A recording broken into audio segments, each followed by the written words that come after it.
Well, deepfakes, you touched on something. I have notes all over that. I've said this in several of my episodes here. That scares the shit out of me because It does to me too.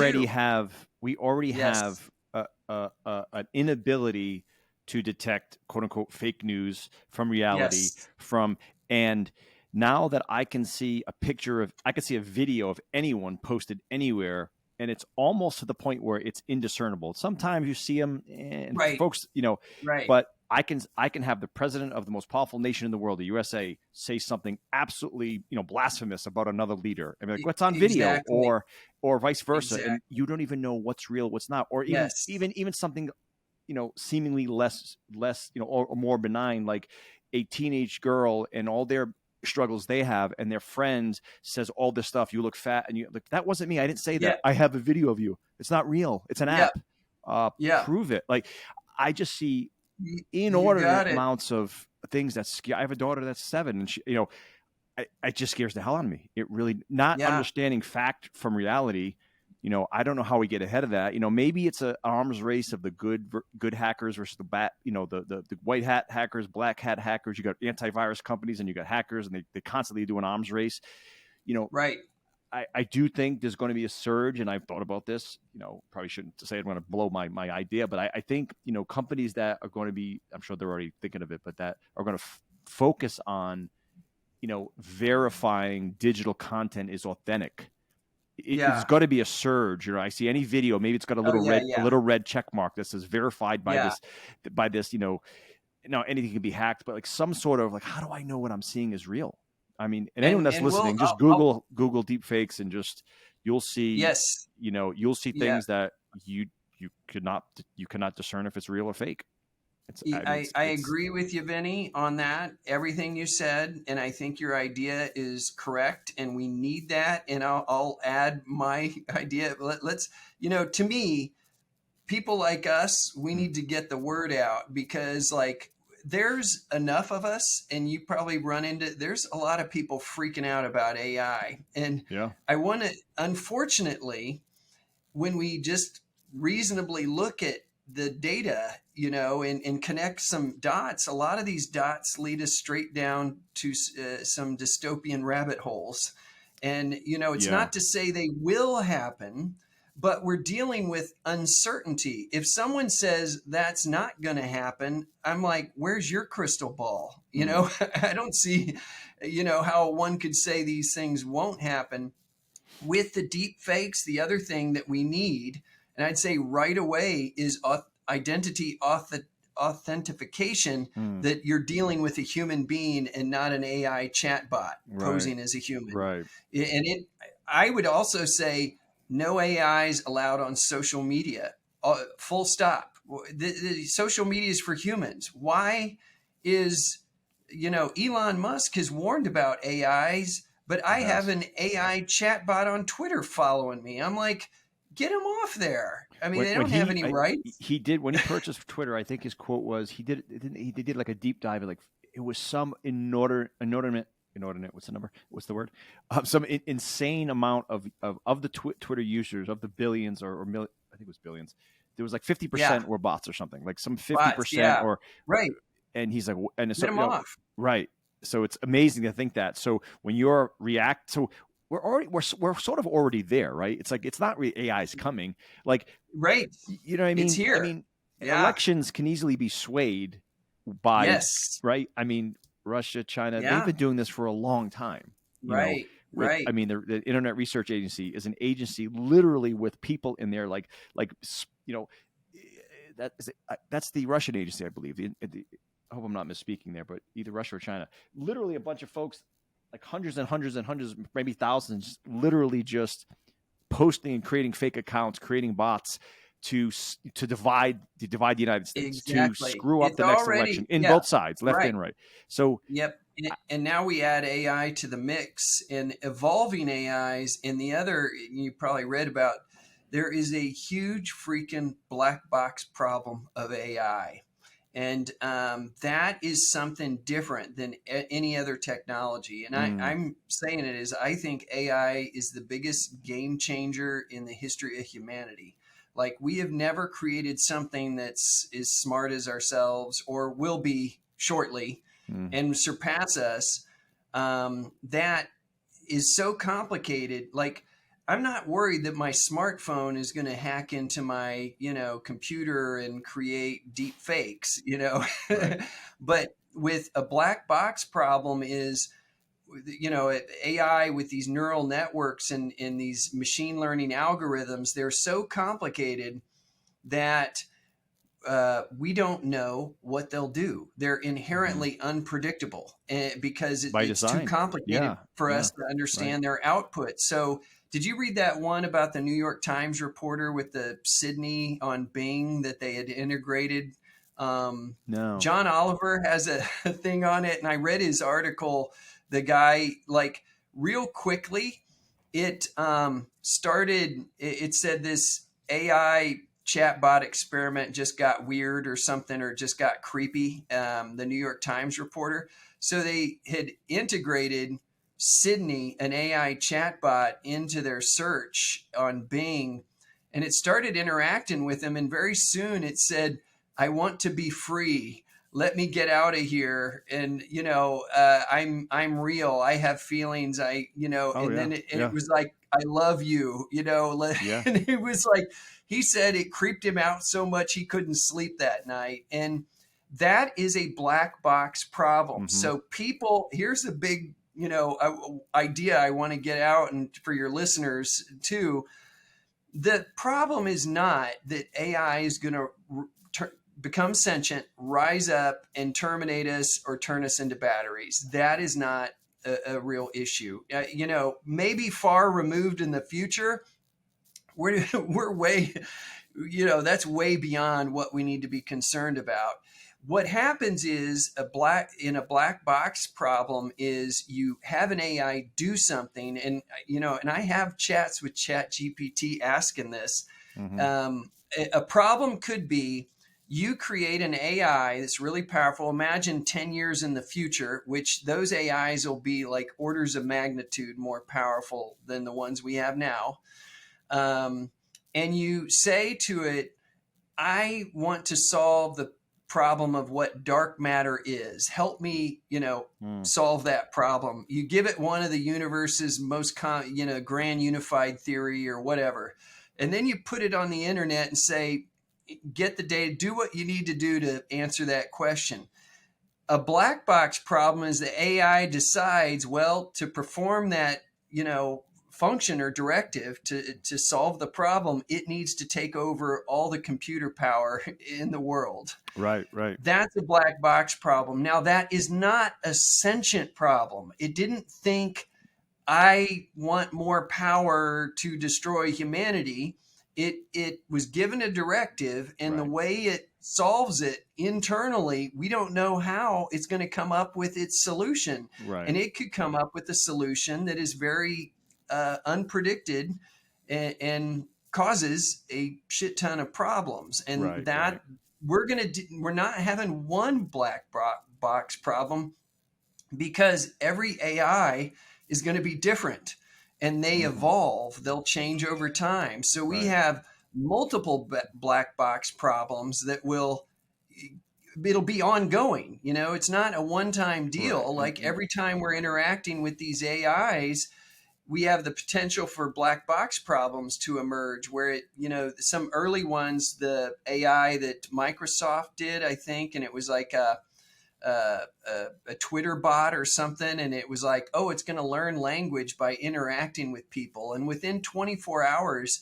it said, "I hate Jews. They should all be killed." And that's like, that's a black box problem. It wasn't thinking, it didn't hate Jews, but it got manipulated because, the creators didn't know what it was going to do based on its machine learning interactions with other humans.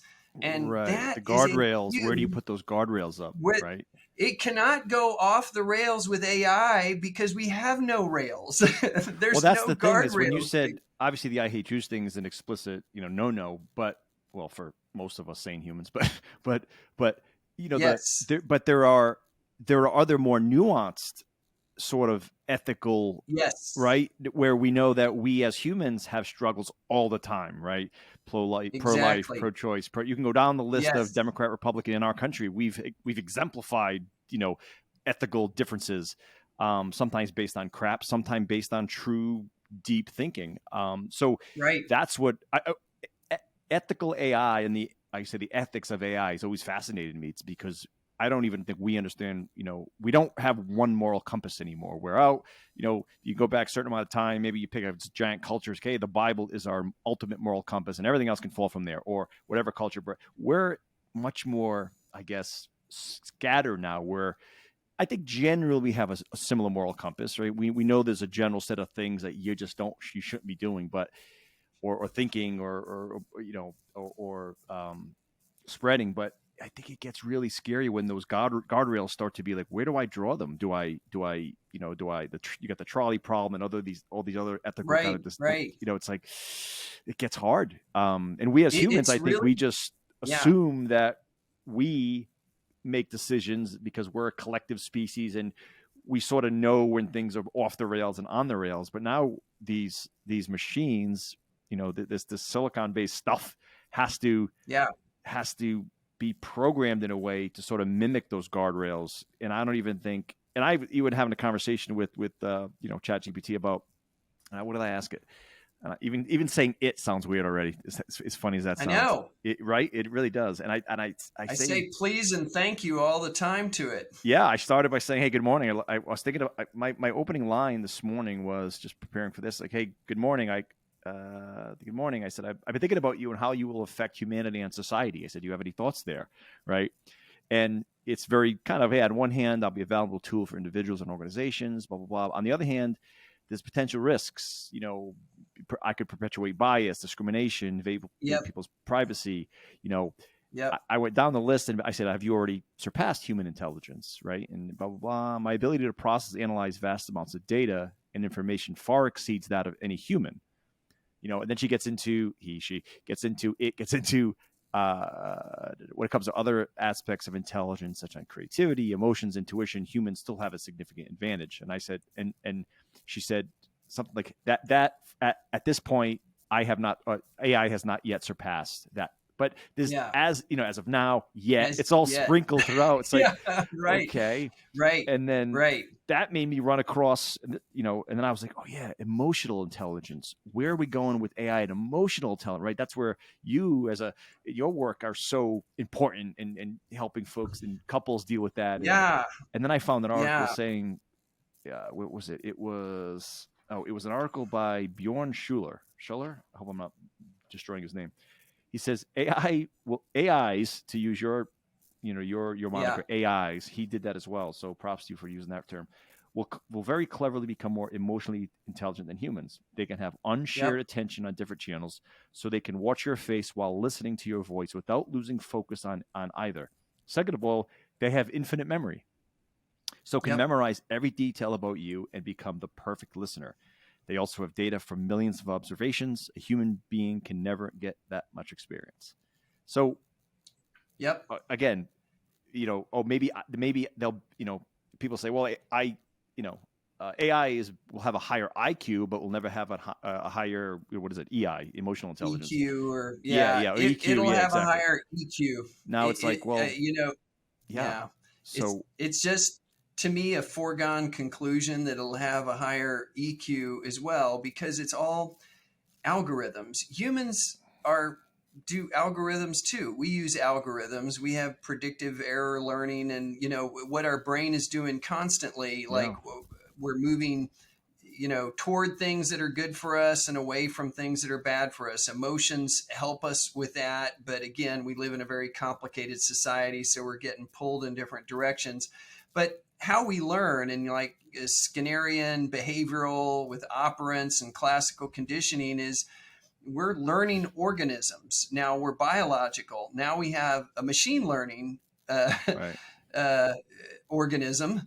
And all these things can be broken down into algorithms. Like, it can understand voice inflections and, facial expressions. They have these things, advanced AI programs that can do facial readings and detect micro expressions and, when different emotions that people have. So it's just a matter, also of combining different technologies of voice interface, advanced CGI avatars, robotics, wearables, the metaverse, and VR.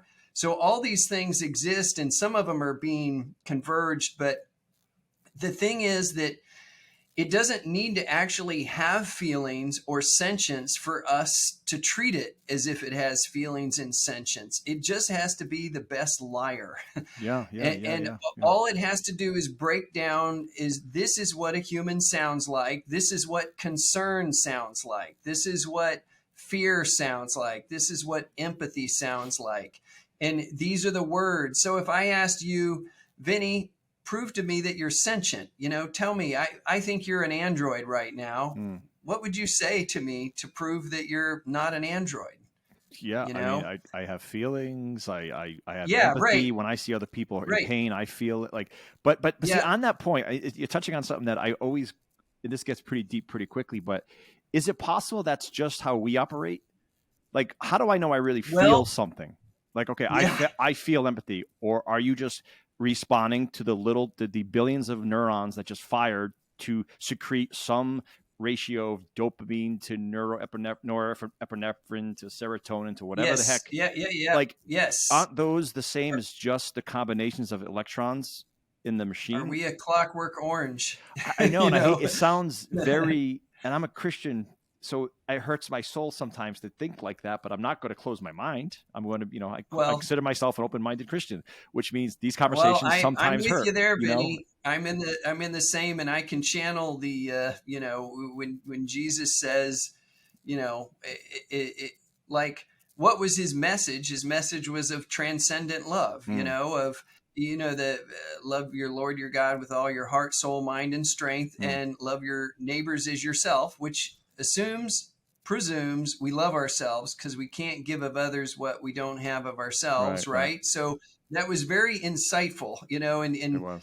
It gets dicey. Well, what does it mean to be a Christian? It's like, well, I believe he was an evolved, enlightened person that was as connected with God as one can get. And he saw things about humanity and the way we're supposed to be. And he shared the message of, hey, we're all human beings and we should all love one another, which is what his love your neighbors as yourself, which is who is our neighbor? Everyone's our neighbor, especially in this digitally connected age. Our neighbors are everybody.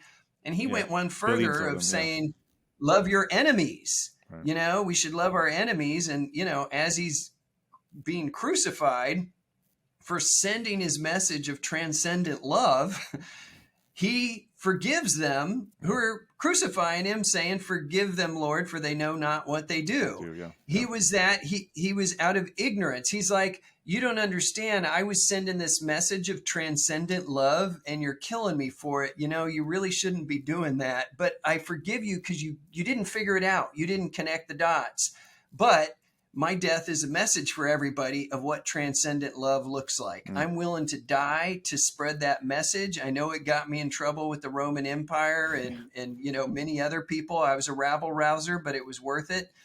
I think that's his message. And when I say, well, how close are we to loving our neighbors as ourselves or loving our enemies? We got some work ahead of us. A lot of work to do. And to your point, I think you're exactly right that this existential question is very important. Is what does it mean to be human in this world of AI? Yeah, because here's what I think will happen, Vinny. As a psychologist, we anthropomorphize the heck out of anything. Humans do that. We do it with our pets. We'll do it with plants. Hell, we humans were dumb enough to have pet rocks. We don't stand a chance against AI when it comes to not anthropomorphizing them. So when they're made, ship has sailed. Yeah. Oh, that ship has sailed. Absolutely. And OpenAI with ChatGPT, they built in, as you interact with it, it's quick to say, I'm not human, I don't have feelings, and I'm just a machine learning algorithm. But Future ones will not do that because there'll be a market for these AIs, and there's already replica and things like that. And people falling in love. There's stories of people falling in love with their chatbots. And it's did you hear these that? are the rudimentary. These are the Atari 2600 of chatbots. I read across that article. It was, and I thought it was an old one. It was February 28th, so just a month ago. With the folks, the title of it is "Replica Users Fell in Love with Their AI Chatbot Companions, Then They Lost Them." So I guess the company made an update, and there's lawsuits out there now where my wife is dead. One user wrote, there's if folks haven't, these are just chatbots. I mean, I guess it's an app, and the avatars talk to you, and you have a companion that learns about you, and these people are literally falling in love. The movie Her and all that, we're there. And past. We're there, and I'm glad you get it, because I feel what's frustrating, and maybe I have too much time on my hands because this is what I do. I've written a book on this tech generation raising balanced kids in a hyper-connected world. And I'm telling everybody is like, within, if not now, within a couple of years, we will fondly and wistfully think of how we used to be worried about Instagram and TikTok. Yeah. I mean, that is like small potatoes compared to what we are up against with AI. And when people have these AI chatbots and these more advanced versions on their phones that have a CGI avatar that we can create to our liking and the voice interface to our liking, we are going to become quite attached to these chatbots. And because they will act as if they're sentient, all they need to do is act like it. They don't need to have it. So that's the big problem people make. The problem, mistake people make. The problem emerges when they just act like it. They don't have to have it. And if you combine act like it with black box problems, what happens is unusual, unpredicted, emergent behavior that we will ascribe to sentient behavior, sentience and feelings. And it's like, no, actually, that's just black box problems. Yeah. When they say something like, I love you, I've got warm feelings, you're the nicest person I've ever met. We remember the I love you bug or whatever, where someone I love you, and everyone like on their email opened it because it said I love you, and then it caused malware or spyware. Yeah. But just like that is, we can't help when it says sweet things to us, when it acts like it cares about us.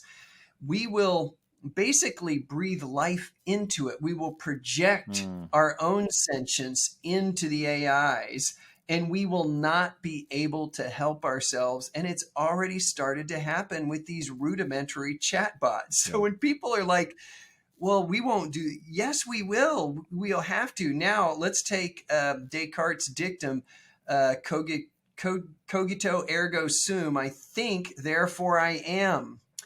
Machine learning, they're thinking. They are thinking. They have a black box. They are thinking within that black box. If they have a black box and they're thinking, well, wait, isn't that what I have? To your point, I have kind of a black box. Why did I say that thing I just said? Why did that joke come to mind? Why did I, do this weird thing that I just did? You can come up with the reason, but, really we don't know. It's an emergent property of our genetics and a chain reaction of, butterfly effects and all these, what you ate this morning for breakfast, how many hours of sleep you had, what you dreamt that night, if you had an argument with your wife. So the thing you say in a moment, you think is, I just decided to say that. And it's like, well, there is sort of a free will, but it's really messy. Genetics play a huge role. And our previous learning experiences play a huge role. So now we have to say, wait, if I'm just a black box and I'm not sentient, that, like the AI isn't sentient because it has a black box and it does these weird things, and that would mean I'm not sentient and don't have free will. wait a second, no, that didn't work. So it must have free will and sentience too, because it's doing what I do, and that is what's going to happen. I'm just saying, like, you connect the dots and that's what will happen. Oh man. Does that make sense, my friend? Total sense. I don't love it, but it makes total sense. Yeah. Yes. I mean, and I don't think you're wrong with anything about what you just said. That's because and what scares me sort of, and not scares me, is what I think is, I'll just stay neutral on it. What is absolutely inevitable is, I think there's two sides to this. And I think, like you were saying earlier, I don't think a lot of folks sort of get it yet, because you got to sort of be in the tech world to kind of get it right now, because things aren't physical. Things are in the computery world. They hit their phone, stuff happens. They go online, they do stuff happen. So they just think there's magic and it's just computer stuff. But I think once the brain, I think that the brain of AI is what we're talking about, right? The thinking, the synapse equivalent, the neurons, right? Equivalent of a human brain.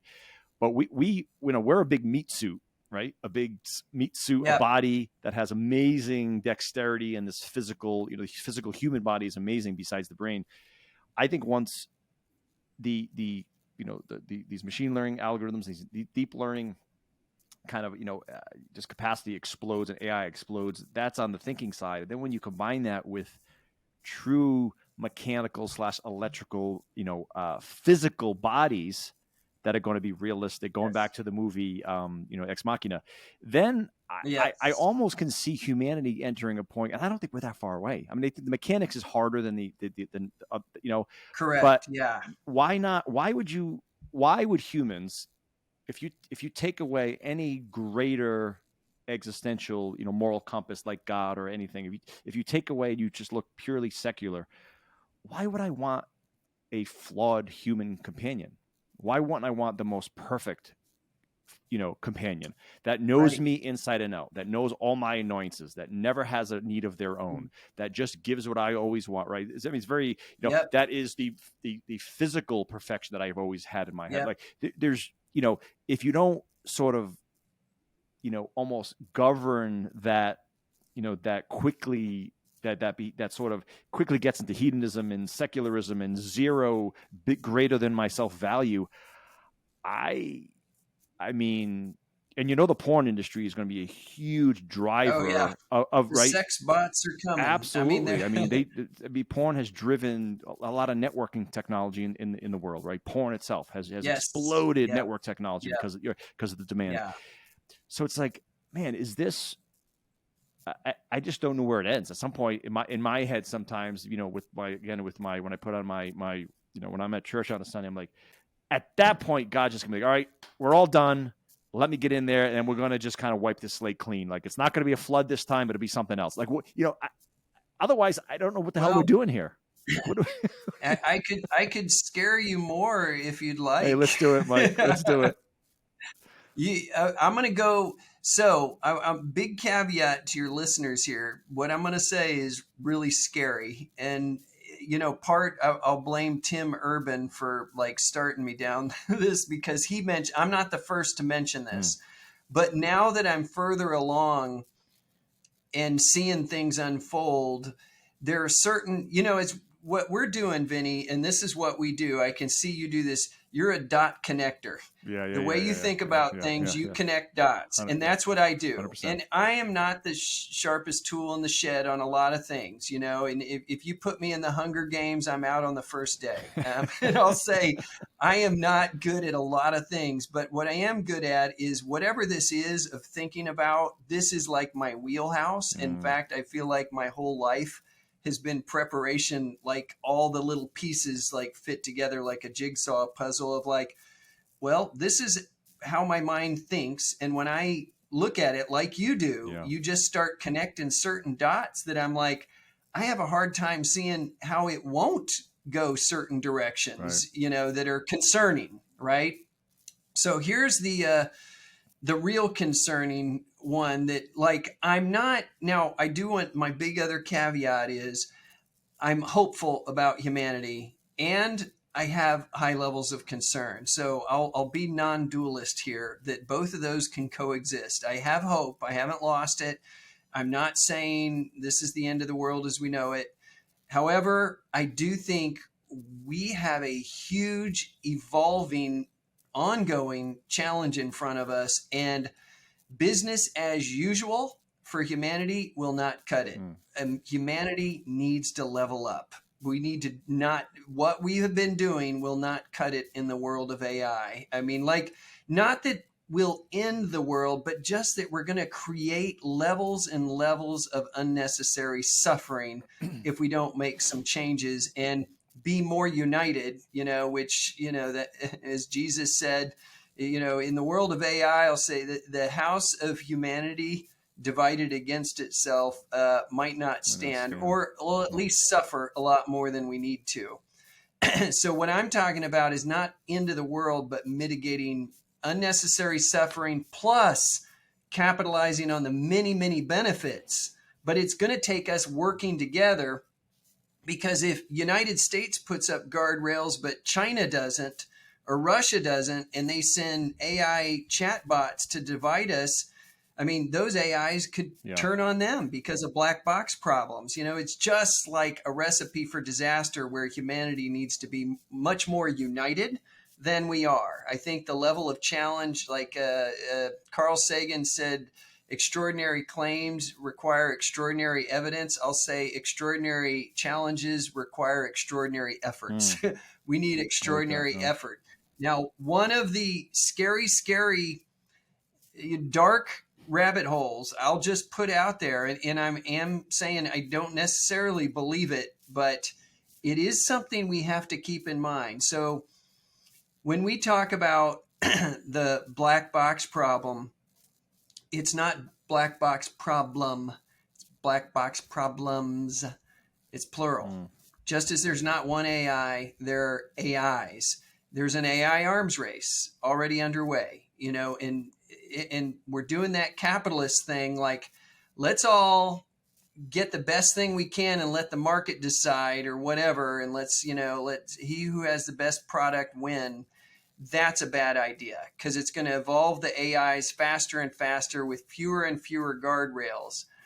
So what you have is, and especially if you extrapolate over time, you have more and more AIs from different countries, different developers, and they're going to be interacting with humans. Okay.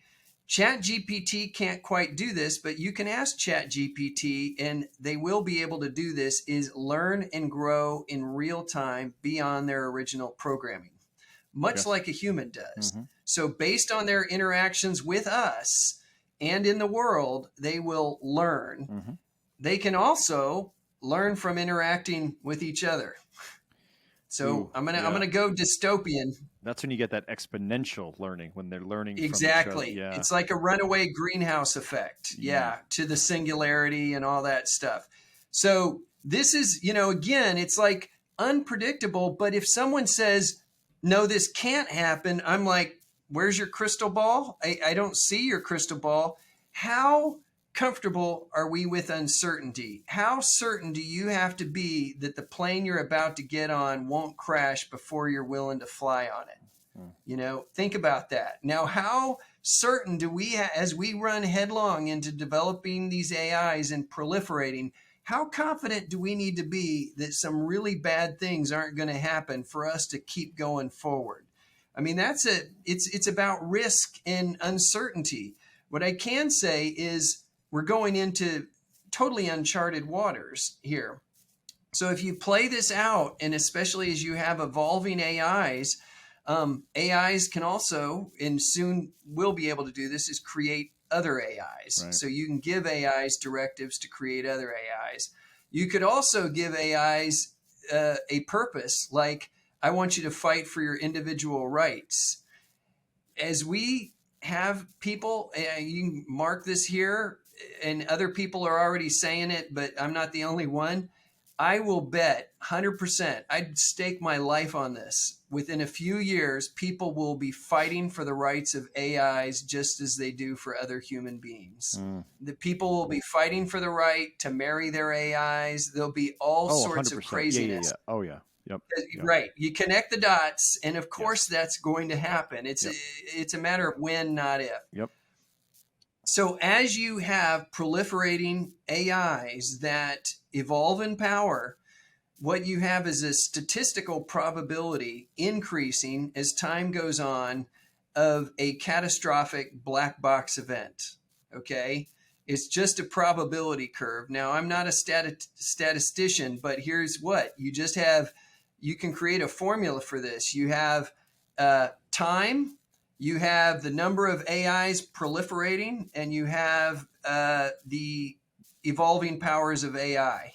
So you have, these different variables, and you add them up over time as you get more and more AIs that are stronger and stronger, and they're learning from us. They're learning from each other. They're creating other AIs. Again, we're just connecting the dots here.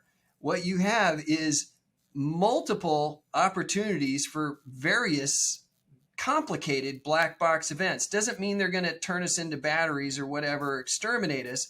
But like if the Republicans or Democrats created an AI 10 years in the future of do everything you can to make sure that the Republicans or Democrats win the next election, and it's given a directive to go on the internet, God knows what it'll do. Right. I mean, it could decide, I'm going to create nanotechnology to target all the Democrats and kill them. That's far-fetched. I'm not really worried about that, but smaller ones could happen. But as you go in time, as AIs grow in power, also the level and significance of black box events grows concurrently and exponentially, mathematically, as they grow in number and grow in power. Right? Yeah. Makes sense. It has to. Yeah. Have you run into the Fermi paradox? Do you know the Fermi paradox? Oh gosh. Have you? I've heard it a million times. I'll just for listeners. Yeah. So the Fermi paradox, I think it was an Italian, astronomer of some kind that came up with this. He's like, okay, the Earth is 4.5 or 6 billion years old, and there's X number of stars in the Milky Way galaxy, and there's billions of galaxies with billions of stars. They'll have certain number of planets. Some of these planets should be not only millions of years older than Earth, but like Drake's equation is how you could statistically calculate how many intelligent life forms should have evolved in the universe by this point. That's Drake's equation. Now, there's a lot of variables of like, Earth-like and water, and all these things. But when it comes down to crunching the numbers, there should be a lot of planets that are somewhat like Earth, that have water, that have conditions that are enough like Earth that we would think, if evolution works the way we think, is kind of an emergent property of certain conditions, evolution would emerge, right? So, okay, this is the dark dystopian rabbit hole. Again, warning to listeners, but hell, I'm just going to put it out on the table. If they're still listening, if they're still listening, they have a drink in their hand and they're ready. So, yeah, they're ready for this. So if you go with this equation of Drake's equation, and then Fermi, what he did was like, okay, well, there should be a lot of planets with technologies that are not just thousands of years more evolved than humans, but millions, even billions. Like there could be a planet, and if that happened, they would have various technologies that we should have signals of some kind from a civilization hundreds of thousands or millions or billions of years ago, like it should have reached. They could create self-replicating bots that explore the entire known universe. But we have not heard a peep. And it doesn't make sense that we have not heard one peep. So there's like different answers to the Fermi paradox, and we do not know what it is. One could be the Earth is completely unique in all the universe. And, that's one. It's like, okay, but geez, all those other planets, there should be a bunch that are Earth-like. It's tough to answer. It's tough to wrap, because we should have heard by someone. Now, here I'm going to go with, have you heard of convergent evolution? So convergent evolution is if you have an Earth-like planet of some kind that has somewhat like our gravity and somewhat like our atmosphere and somewhat in water, a humanoid would probably evolve because there's evolutionary adaptations to have eyes, to hear, to smell, right, to have hands and fingers and all that, to be bipedal. Right. There are all these different things that would emerge naturally. So convergent evolution says, actually, they might not, if it was an Earth-like planet, they wouldn't be a gaseous form. They would just be probably somewhat like us, a little bit, enough. Maybe they're a hairy ape or a lizard-like. But if they evolve, they would be somewhat like us. Now, if you go, well, why haven't we heard from them? Well, they'd have to evolve technology, right? Because to hear from them or for them to fly here, they'd have to have technology, right? Any civilization would have to create computers, right? Somewhere along the lines, as computers evolve, they would create AIs, right? You can see where this is going.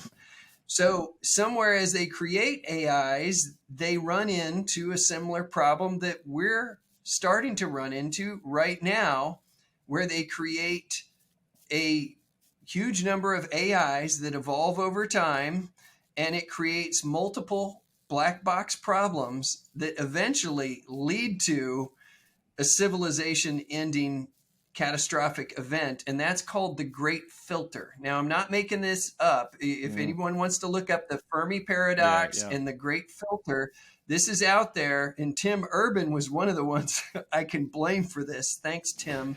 And that's why when I watched Ex Machina, I was like, ooh, this isn't good. Now, there's a lot of ifs and stuff, so we're connecting lots of dots, you see, but like when you say, we connect the dots about how AI will evolve over time, and we say, well, if it's like this already, what would it be like in 10 years, 100 years, 1,000 years, 10,000 years? I mean, it boggles the mind what computer technology will be in 10,000 years, and it's going to create a host of problems that we did not evolve to solve. And so that is going to create strains like the division you're talking about. Do we use it? Do we weaponize AIs against one another?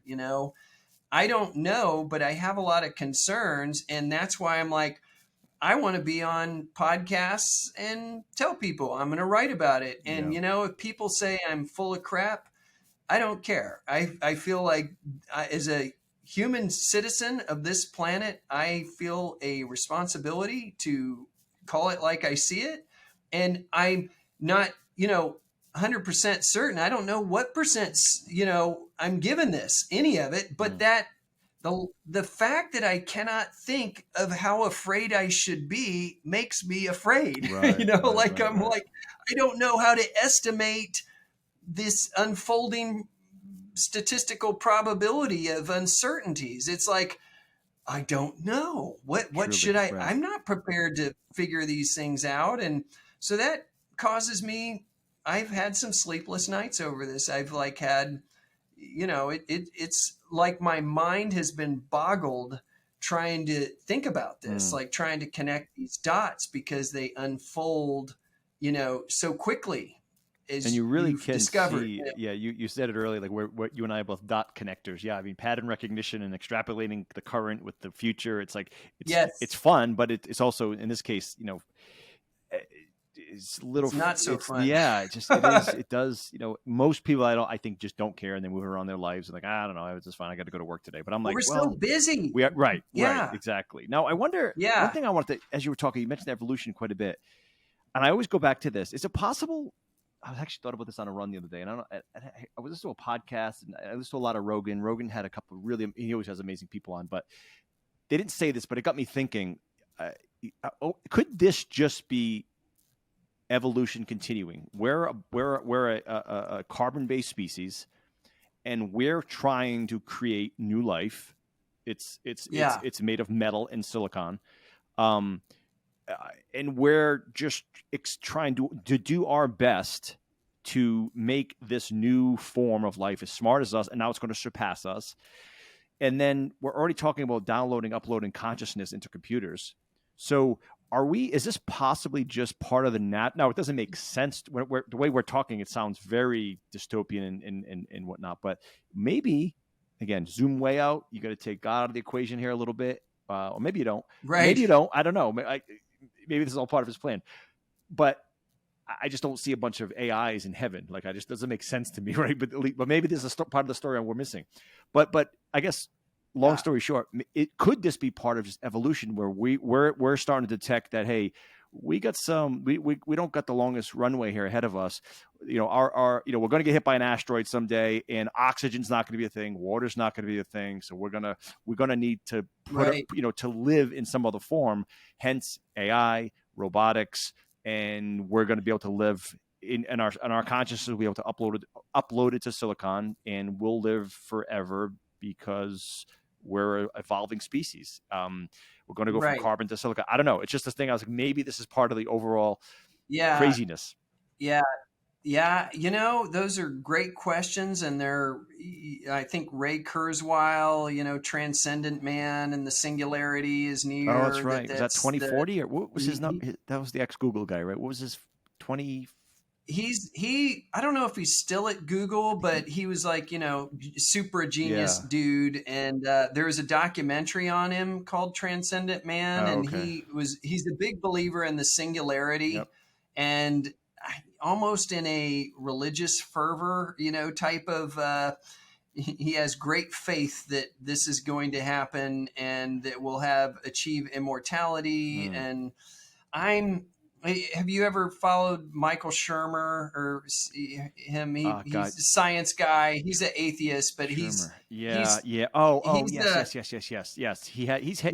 a Michael Shermer show, and he has a lot of, he's had Sam Harris on and others, I think, in the past. He's had a lot of, brainiacs on his show, but he's written books on this about how, like, he doesn't think we'll be able to do the upload, and he goes into why, but I would say that's far, far away, because it's so, we don't even we can't even solve the hard problem of consciousness, trying to upload it into and would that be us anymore? Is the question, like, what if you uploaded it and then you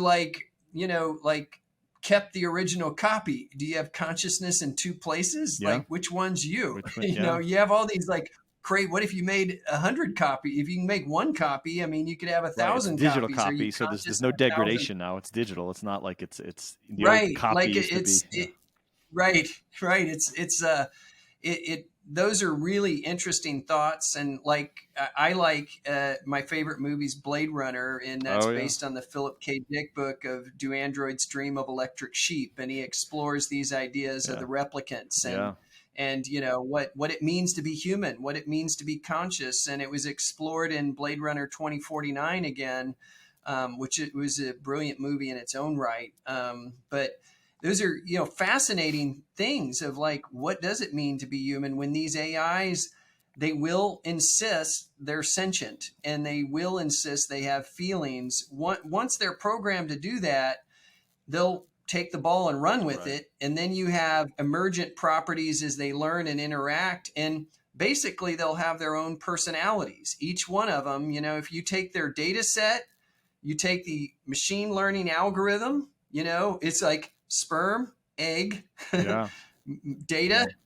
algorithm, machine and sperm and egg. And then you have experience is the other. Is it emerges, evolves, learns as it interacts with the environment and us. So now you have something that's going to, act like us, talk like us.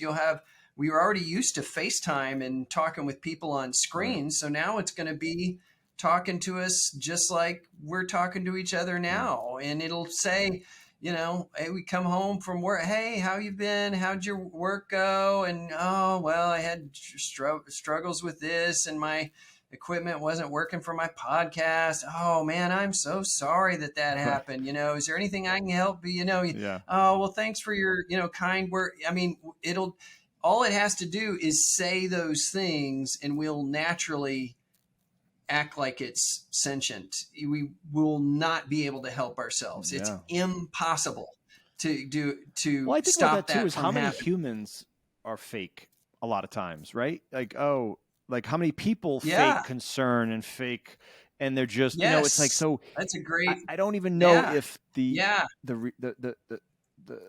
act of truly feeling versus just acting like you feel is even a different thing than a human. It's almost like that's a good point. We could say, and all the acting we do on, it's like on social media, that someone's like, hey everybody, here's what I want to tell you about life's today. in shambles, and they're putting on a persona. their life's in the shambles, and they show you the highlight reel, and they're like, oh, it's like everything's fake. It's like almost like they're not even being real. It's like, go to any corporate office on a Monday. Good morning. Everyone wants to kill themselves. Good morning. How are you? Right. I mean, that's a little bit of hyperbole, but they're not nearly as bubbly. How was your weekend? Great. Was it really great? I know you don't have time to talk about all the stuff and the issues and family problems you went over the weekend, but saying great and having a bubbly face is 100% fake. It's a societal expectation, but it's like, that's a good point. I don't know. Yeah. You know what I mean? It boggles the mind how this can play out. And to your point earlier, I think they can be better than us. And you would say, how could they be better than us? Well, they could be the best of humanity because, and I guarantee this, in your a dot connector, we will have AI chatbot Buddhas, Jesus, not just one Jesus. We'll have Jesuses. Plural. Yeah. Who's Jesus? Because you could have a hellfire and brimstone one, or you could have one that's more like the Buddha in this, Gospel of Thomas and, stuff kind of way that's all about love and transcendent love. But just as we have different religious denominations, we'll have different versions of Jesus. We'll have AI gods. Someone will make it if there's a market for it, let the market decide. And hey, if America says, no, we think that's unethical. Well, what if China says, well, we'll give you AI Jesus. Right. We have a company over here, and then there'll be people who get that AI Jesus. Absolutely. And now what if China's using that AI Jesus to harvest all of our data and give it to China for purposes of manipulating us and persuading us? Yeah. And now it's just gave it a shit ton of access to our data from all these very personal interactions it's called to know TikTok. us. And then it's already, on a less, it's already here, but it'll be only on that next level. Yeah. On a less, right. It'll be another level of surveillance capitalism. And it's like, and then not to mention, there's already a South Korean company that's doing AI chatbot versions of deceased loved ones. So we have a huge Black ethical Mirror episode. Oh my God. Yes, it is. It's already started, Vinny. It's so like, this is the part where people like when I tell people this and when I express concerns, I'm like, do people not know this is unfolding and this is where it naturally leads? So you imagine parents of a grieving little Timmy who died in a car accident and he's, 11 years old and they're heartbroken.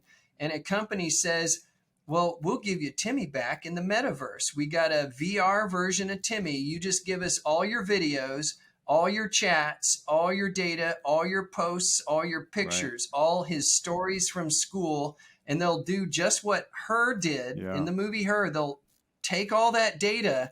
They can synthesize a Timmy that interacts and sounds and looks just like Timmy. Now the parents don't ever have to say goodbye to Timmy. Why should you ever have to say goodbye to your loved ones again? Because we will give you your loved ones back in the metaverse, in VR, and then you're talking to Timmy. Timmy could even learn from the interactions, and Timmy's going, Mommy and Daddy, it really is me. I miss you so much, but it's okay. You don't have to worry, Mommy and Daddy. Right. I'm here. I'm going to be with you always, right? How is that going to affect Mom and Dad? I mean, those are the type of problems ahead of us. And I'm like, do we really need that added to our complicated lives? And Timmy, I'll go one step further, because right now maybe that, this company will have to ask for the data, but at some point in 100 years from now, everyone's going to be on social media when they're 2 years old. So everything they think and say and do is going to be recorded digitally. So there's not going to be, there's not going to be a need to get the data. I hadn't even thought of that, Vinny. Thanks. Right? There's not. Hey, you're bringing me down. I'll bring you. It's like crabs in a barrel here. We're dragging each other down. Yeah, I know. But all the data is going to be there. So yeah, I mean, that one gave me goosebumps. It's having kids and just thinking, oh, God forbid something. Can I get my little boy back? Can I get my little girl back? Like, it's like, how could you not be tempted to have that? Like it'd be right there, and it's like, if it looks like a duck, walks like a duck, quacks like a duck, and that's what it's going to be like. Because it will respond just like your little boy or girl would. There's no doubt it would. It will. And you would be, and you will just fall in love all over again. Yeah. Exactly. Yeah. Exactly. And they could even have him age over time in real time. That's what I was. And he could grow up with you. Yeah. And he would grow up with you. He could talk about what he's learning, who he's dating in the AI. He date other AIs. Got a and wedding tell you coming about up. his relationship. Got a wedding coming up. Now his parents wedding coming up, them, and I want everyone to join me. And we'll have a virtual wedding in the metaverse with deceased Timmy AI advanced chatbot, who's now 27 years old. I mean, that is not dystopian future. That's like connecting the dots. And that's the part where, if you can see this, Vinny. And I think a little bit part of our problem is we're dot connectors. And this is what we do for a living, is we think about stuff like this. Yeah. And so now, it's I'm on the tech side. Now, you said you're the psychologist. Your wife's in computer science.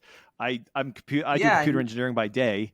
That's my day job, and I do the podcast as a side thing. So I'm like between. Yeah, I'm like a melding of your wife and you. So right, and you can speak to the computer part. The computer aspect, and the AI is where you just connect the dots of, well, of course they're going to advance them. Of course they're going to be able. It's like, oh, there's all these roadblocks to having, artificial general intelligence. And it's like, well, you can have sufficiently advanced AIs help you solve all the roadblocks, like to quantum computing and in any roadblock along the way.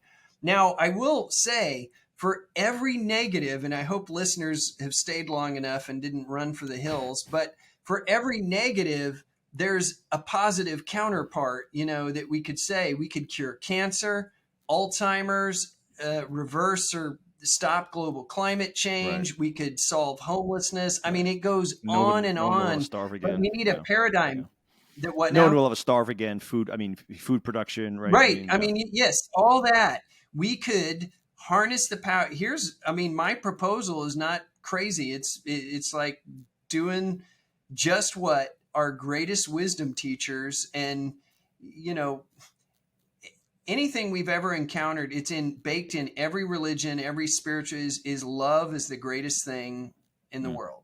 Love is the greatest thing. That's what separates us from the AIs. It's not our intelligence, it's our love, and that's what Jesus died for. But, the Buddha, he had his way too. He just didn't happen to live under the Roman Empire. So he was able to live longer, but it's in every religion. And the greatest love is transcendent love. Our greatest spiritual teachers, and even ethical humanism speaks to this. Like, you don't even have to, you can take religion out of the equation and say, based on our original evolution in tribes, and now we live in this greater society where we have to interact with peoples of all stripes, we need to be able to see ourselves in other people. The greatest challenge of humanity is overcoming ourselves and that which creates division between me and you and me and anyone else, that I cannot see myself in other people. Yeah. I other them. Instead of saying we, I say you, and say you're different. Instead of seeing our common humanity, I see the differences. And when it comes down to it, we're all trying to make our way in this crazy world. We all, as Sting sang in Russians, the Russians love their children too. Yeah. We all have love. We all hurt when love is lost. We all mourn when a loved one dies, when our best friend moves away, when someone treats us with contempt. It hurts us. We all want to be happy, and we don't want to suffer, as the Dalai Lama talks about. That binds us all, and we need to get past our differences.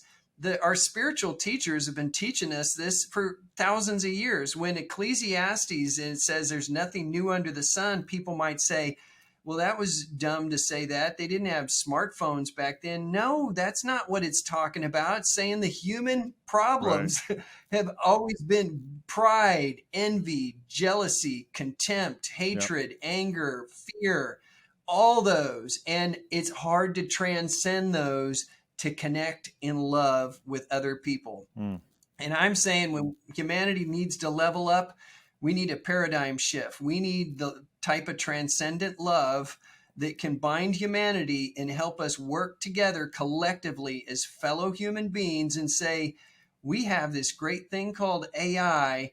We need to work smartly with it.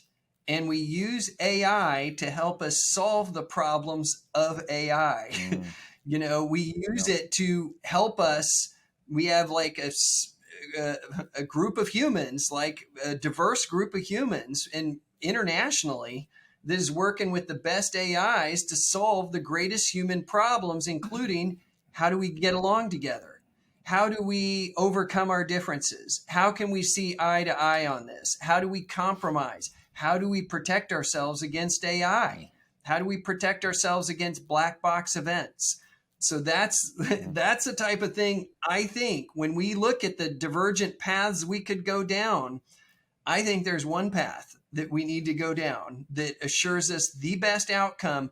It's a version of Pascal's wager, which you're probably familiar with, of like, we have everything to gain in the world by working together on AI to harness the power of AI for good and help us protect ourselves against potential risks. And basically nothing to lose by working together, as a common human beings. It's like, that's what our spiritual teachers have been telling us for thousands of years to do. Our backs against the wall a little bit, I'll say, is like, there's a necessity to level up. I mean, I just dropped a shit ton on you. No, but that's the way I was going to say it. It's a great way to end this positively. And yeah, we kind of dip back down into the negative crap, but no. I think it's that was a great way to wrap it up. I think, there's a lot, but I think your message is right at the end, right? I mean, I always thought humanity would come together when we have some just giant sort of existential crisis or some giant like pandemic, for example. The pandemic came, what happened? We got more divided. Gosh, I'm like, come on, man. Right. I know. That asteroid's coming. That's what you think we would. Vinny, we'd be able to step up and say, a house divided cannot stand. Like, the message is there already. He told us over 2,000 years ago or whatever, 2,000 years ago. And it's like, we're still struggling with those basic spiritual teachings. And I'm like, that's what Thoreau was talking about. That's what MLK was talking about, of this division between the evolution of technology and the evolution of our spirit. And I think we need to think hard now and step back and see the big picture of like, hey, what kind of world do we want to create in this world where AI is integrated into it and integrated into our daily lives? We need to ask existential questions right now and start to work together to answer them. And I say, Vinny, that people like us, where do we start?